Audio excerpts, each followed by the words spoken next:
ሰላም ውድ የተከበራችሁና የተወደዳችሁ የክርስቶስ ቤተሰቦች እንዲሁም የእመቤታችን የቅድስተ ቅዱሳን የድንግል ማርያም የአስራትና ያደራ ልጆች እንደምን ሰንብታችሁልናል? እንደምንስ ቆያችሁ? እጅግ በጣም በእውነት በዚህ ርኩሰት በመላበት ኃጢአት በበዛበት እንደው መልካም ሰው ተፈልጎ በማይገኝበት ዘመንና ሀገር ላይ ሆነን ጦርነት በበዛበት ቸነፈር ባለበት ሀገር ላይ ሆነን እንዲህ ያለ አስደናቂ በቃ አስራት ተደርጋ የተሰጠች ሀገሯን የማትተው ማምላክ ወላዲተ አምላክ ከቅኔ ማህሌቱ ከወረቡ እንዲሁም ከሊቃውንተ ቤተክርስቲያኑ ጋር አንድ ላይ በመሆን እጅግ በጣም ባማረና በተዋበ ሁኔታ ስታሸበሽብ የምትታይበትን ገዳም በአይኔ በብረቱ በአካል በራሴ አይቼ ሄጄ ቦታው ላይ ተገኝቼ ባይኔ ያየሁትን ምስክር ይሆን ዘንድ ይህንን ወደ እናንተ ይዤላችሁ መጥቻለሁ። በእውነት በአይኔ ስላየሁት ደንግጫለሁ፣ ፈርቻለሁም ጭምር። በዚህ ልክ እግዚአብሔር ይወደናል። በእውነት አስራት ተደርጋ የተሰጠቻት ይችን ሀገር ኢትዮጵያን ንጽሕተ ንጹሐን ቅድስተ ቅዱሳን ድንግል ማርያም ወላዲተ አምላክ ይህንን ያህል አልተወቻትም። በእውነት አሁንም አብራናን ያለችው በእውነት በመሐከላችን ትገኛለች ብዬ በቃ ፍጹም አላስብም ነበር። ነገር ግን ባየሁት ነገር ተገርሜያለሁ፣ ባየሁት ነገር ደንግጫለሁ። አይገባንም አይገባኝም ብያለሁኝ። ግን ምን ላድርግ? በቃ አየሁ፣ ወሰዱን። በእውነት ያየነውን ማመን እስኪያቅተን ድረስ አየሁኝ። እግዚአብሔር ይሄንን ገልጾልናል። እውነት ስለ እውነት እጅግ በጣም ነው የተገረምኩት። እንግዲህ መሄድ የምትፈልጉ ሰዎች በውስጥ መስመር ብታናግሩኝ ደስ ይለኛል። ዛሬ ግን ይሄንን ይዤላችሁ የመጣሁትን ድንቅ ሥራ ወደ እናንተ ላሳያችሁ ነውና እንድትከታተሉኝ በአክብሮት እጠይቃችኋለሁ። በቀጥታ ወደ መርሃ ግብሩ እንሂድ። ስሙን እንዳልጠራ አንደበትም የለም። በስመ አብ ወወልድ ወመንፈስ ቅዱስ አሐዱ አምላክ። የደብረ ገነት ዋሻ ቅድስት ድንግል ማርያምና የቅድስት ክርስቶስ ሰምራ ገዳም ቤተክርስቲያን አጭር ታሪክ። ደብረ ገነት ዋሻ ቅድስት ድንግል ማርያም ገዳም በሰሜን ሸዋ ዞን በሀገረ ስብከት በቀይት ወረዳ ስር የምትገኝ እድሜ ጠገብና ባለብዙ ድንቅ ተአምራት ባለበት ባለቤት የሆነች ገዳም ናት። ከአዲስ አበባ 172 ኪሎ ሜትር ከደብረ ብርሃን ደግሞ 42 ኪሎ ሜትር ርቀት ላይ የምትገኝ ሲሆን በውስጧም የእናታችን የቅድስት ድንግል ማርያምና የእናታችን የቅድስት ክርስቶስ ሰምራ ሕንጻ ቤተክርስቲያን ይገኛሉ። ከተቆረቆረች አያሌ ዘመናት ያስቆጠረች ገዳም ናት። በእነዚህ ሁሉ ዘመናትም በጣም ብዙ ለመጻፍ ሆነ ለመናገር የሚከብዱ ተአምራት ስታደርግ ኖራለች። አሁን ላይ በብዙ ሰዎች ዘንድ ታዋቂነትን ያገኘችው በእመቤታችን ቅድስት ድንግል ማርያም ቤተክርስቲያን ውስጥ በምትገኘው ተአምረኛዋ ስዕለ ማርያምና ደዌ ሐዘንና ችግራችንን በማቃለሏ ነው። የተወደዳችሁ የግዕዝ ቤተሰቦች ነገሩ እንዲህ ነው። አንዲት የአካባቢዋ ነዋሪ ለእመቤታችን ስለት ይሳላሉ። ስለታቸውም ይሰምርና በተሳሉት መሰረት ስለታቸውና ከስለታቸው በተጨማሪ ተአምረኛዋን ስዕለ ማርያምን አብረው ያስገባሉ። ካህናትም ስለታቸውንና ስለ ማርያምን ተቀብለው ስለ ማርያምን ለ5 ዓመታት ያህል በሳጥን ውስጥ ያስቀምጧታል። አንድ ቀን ግን መንፈስ ቅዱስ ያነሳሳቸው አባት ይህችን ስዕለ ማርያም ለምን ግድግዳ ላይ አንሰቅላትም? በጣም ብዙ ክፍት ቦታዎች አሉን ይሉና የደብሩን ካህናት ያማክራሉ። ካህናቱም እሽታቸውን ገልጸው ስዕለ ማርያሟ ጨርቅ ብቻ ነበረችና በአንድነት በመተባበር 4 ማዕዘን ያለው ፍሬም መሰል መስቀያ ያበጁለታል። በመቀጠልም ቅኔ ማህሌቱ ላይ ክፍት ቦታ ነበርና በዚያ ያኖሩታል። ከተሰቀለችም ከ5 ዓመታት በኋላ ሰኔ 21 ቀን 1994 ዓመተ ምህረት ሕንጸተ ቤተክርስቲያን በሚከበርበት ወቅት ካህናቱ ማህሌቱን ሊያደርሱ እመቤታችንም በስዕለ ማርያሟ ላይ በማደራ አብራቸው ማሸብሸብ ትጀምራለች። በዕለቱ ተረኛ የነበሩት ካህናትም በጣም በመደናገጥ ያዩት ድንቅ ተአምር ለአካባቢውና ሌሎች ለወረዳው ካህናት ይናገራሉ። ሆኖም በማህበረ ካህናቱ ሆነ በማህበረ ምእመናኑ ዘንድ ብዙም ተቀባይነት ሳያገኙ ይቀራሉ። ነገሩም ለማንም እማኝ ቢሆን የሚከብድ ነውና ከዚህ የተነሳ ሕዝቡና ካህናቱ ለሐምሌ 21 ቀን አሸበሸበች ተብለው በወሬ የሰሙትን የእናታችንን ተአምር ለማየት ይቃጠራሉ። በቀጠሮም መሰረት ሐምሌ 21 ቀን ደርሶ አባቶች ካህናትና ምእመኑ የሰሙትን ተአምር ለማየት በቤተ መቅደስ ውስጥ ተገኝተው ማህሌቱ በጥሩ ሁኔታ መከናወኑን ይቀጥላል። ሆኖም ግን እመቤታችንን እንደ ሰኔው ማሸብሸብ ይቅርና ንቅንቅ እንኳን አላለችም። ከበሮ ቢመታ ዜማውን ቢዜም ምንም ወረቡ ቢወረብ የሚታይ አዲስ ነገር የለም። ከዚህም የተነሳ የአካባቢው ምእመንና ካህናት እነዚህን እመቤታችን ስታሸበሽብ አየን እያሉ ካህናቱ ውሸታም ናቸው በማለት ይወቅሷቸዋል። ስታሸበሽብ ያዩት ካህናትም አንድ ዕድል ይሰጠንና ለነሐሴ ማርያም እንያት ይላሉ። አሁንም ነሐሴ 21 ቀን በቤተ መቅደስ ካህናቱና ምእመናኑ ተገኝተው በጉጉትና በተስፋ የእመቤታችንን ተአምር ለማየት ይጠባበቁ ጀመረም። ነገር ግን ምንም አዲስ ነገር ሳይመለከቱ ሥርዓቱ በሙሉ ተጠናቀቀም። ወረዳው ካህናትና ምእመናን ይህ የተባለው ነገር ውሸት ነው በማለት ይደመድማሉ።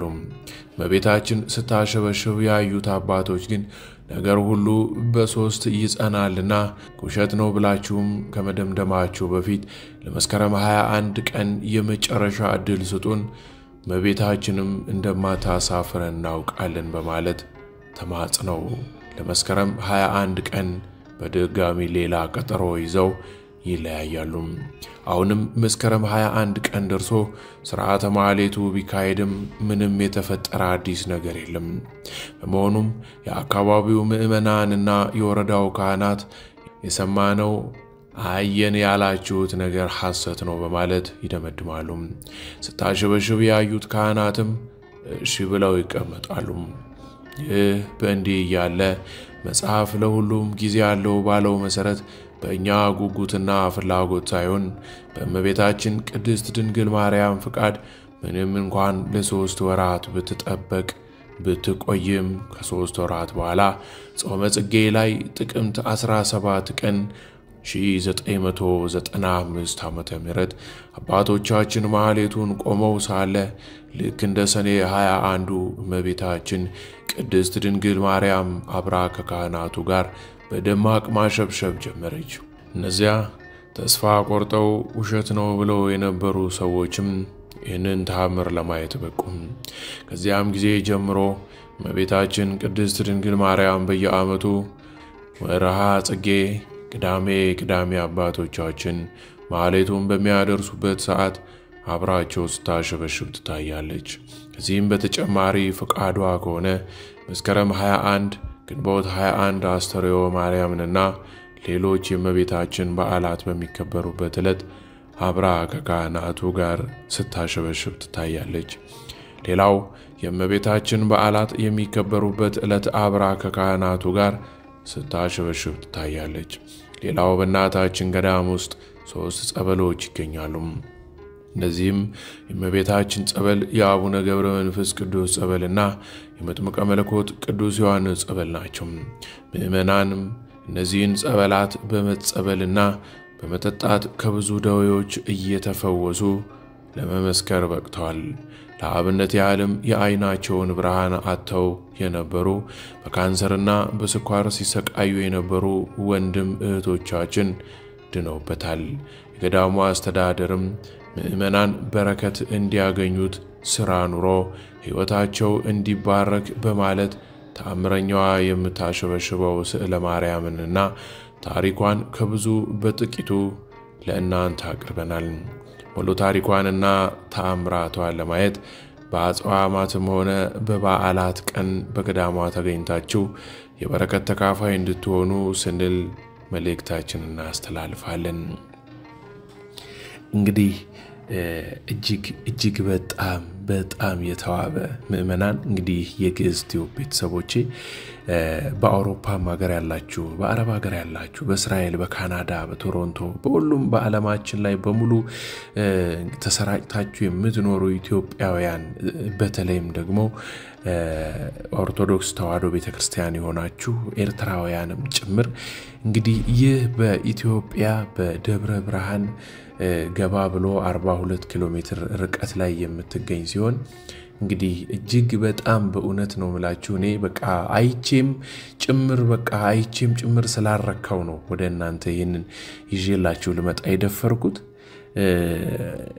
በዚህ ዘመን እመቤታችን እንዲያሸበሸበች በዚህ ዘመን እንዲያጨበጨበች በቃ አብራ ከካህናቱ ጋር እየወረበች ተታያለች ማለት በእውነት ዘበት ነው የሚመስለውና እየተሳለቀ ነው የሚመስለው እንግዲህ አንድ ቦታ ታዩ እንደሆነ እንደዚህ አይነት ነገሮች አሉ እንዲ ነገር ይታያል እንዲ ነገር ይወጣል ወይ እንዲ ነገር አለ ይባላል እዛ ቦታ ላይ ስንሄድ በኃጢያታችንም በአንድም በሌላም ምክንያት ያን ነገር ሳናገኘውና ሳናየው ተመልሰን እንመጣለን ነገር ግን እዚህ በቃ ከሄድነው ሰዎች ውስጥ ያላዩት በጣም ጥቂቶች ናቸው በጣም በሚገርማችሁ ሁኔታ 3 ሰው ሊባል የሚችል 2 ሰው ሊባል የሚችል ከሄድነው 200 300 ሰዎች መካከል ውስጥ 2 ሰው 1 ሰው 3 ሰው ምናምን እንደዛ ብቻ ነው በቃ ያላየውና በእውነት በጣም ነው የገረመኝ በቃ እመቤታችን እንዴት እንደዚህ አስራት ተደርጋ የተሰጠቻት ሀገር ስለሆነች ነው መቼም በእኛ ኃጢያት መቼም በእኛ ችግር እንደዚህ ባለብን ነገር ውስጥ ሆና እንዴት ትታየናለች እንዴት እንደዚህ ታሸበሽባለች ከሊቃውንቱ ጋር ብዬ በጣም ነው የተደመምኩትና ስለ እውነት ነው ብላችሁ ሄዳችሁ ብታዩ ስፍራውን ብትረገጡት መልካም ነው አባቶች እንዲሁ እዛ ሆነው ብዙም ሰው ይሄን ነገር ካለማመንም እንደው ስላልተፈቀደለትም ይቀራሉ ብዙ ሰዎች ወደዛ ይሄዱምና ሰውራኖች በጣም ሰውራኖች ሚስጥራኞች ያሉበት ነው ክርስቶስ ሰምራ ደግሞ ትንሽ ወደ ታይ ዝቅ ብሎ ነው ያለው ፍጹም የማይከፈት ነው ግቢው እንዴት ደስ ይላል መሰላችሁ እንደው ሚቀረጽ ቢሆን ኖሮና ቢቻል እንደው በስማምሱን ስፍራ ቀረጽ ባሳያችሁ አራ እንደው አዛኝቷን በጣም ነበር ደስ የሚለው ግን እንደው ሰውራኖች ስላሉበት ነብር ስላለ ግቢ ውስጥ የሚጠብቃት ነብርም ነውና ለዛ እንደው መቅረጽ አይቻልም ብለውን ያው እኛም ታዘን ሳንቀርጽ ነው የመጣሁትና ብቻ በቃ ቦታው ምን አይነት ሰላም የሚሰጥ ምን አይነት ረፍት ያለበት ቦታ እንደሆነ ብታዩ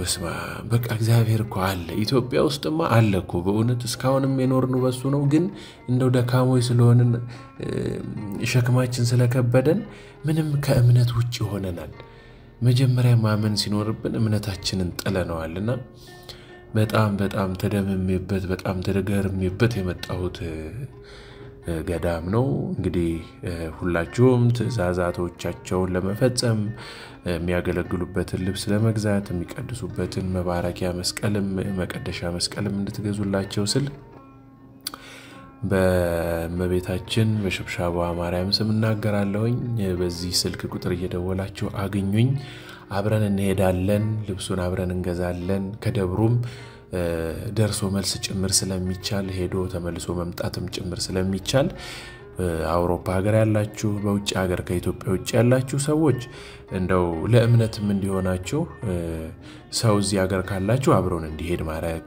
ሰውም ከሌላችሁ ደግሞ እንዲሁ በቪዲዮ ስንሰጣቸው ሲገዛ የሚቀረጽ ቪዲዮ ልክላችኋለሁኝ ከዚህ በፊት እንደምታደርጉት ለዚሁም እንድታደርጉ ስል በእናታችን በወላዲተ አምላክ ስምና በክርስቶስ ሰምራ ስም ጠይቃችኋለሁ የዛሬው መርሃ ግብሬ ይሄንን ይመስላል ስዕል አድኗን የምትፈልጉ ሰዎች ካላችሁ በመጨረሻ ስዕል አድኗን የምትፈልጉ ሰዎች ካላችሁ እኔ ጋር አለ መውሰድ ትችላላችሁ በነፃ ነው እኔ 100 ብር ነው ገዝቼ ይዤ የመጣሁት በደብሯ የሚሸጥ ነው ለአድማጮቼ ለተመልካቾቼ የተወሰኑ ፍሬዎችን አንድ 50 የሚሆኑ ፍሬዎችን ይዤ መጥቻለሁኝ እንግዲህ ድለኛ የሆናችሁ ሰዎች ስዕል አድኗን ያቺ የምታሸበሽበውን ስዕል አድኖ በወረቀት ፕሪንት አድርገው ገዳሙ ይሸጣል 100 ብር ነው አንዱን የሚሸጠው ግን እኔ እንደው በደንብ ለምታዩኝ በእውነት ይሄንን መልእክት ለምትሰሙ ሰዎች በየሀገሩ በአውሮፓም ላላችሁ ልክላችኋለሁ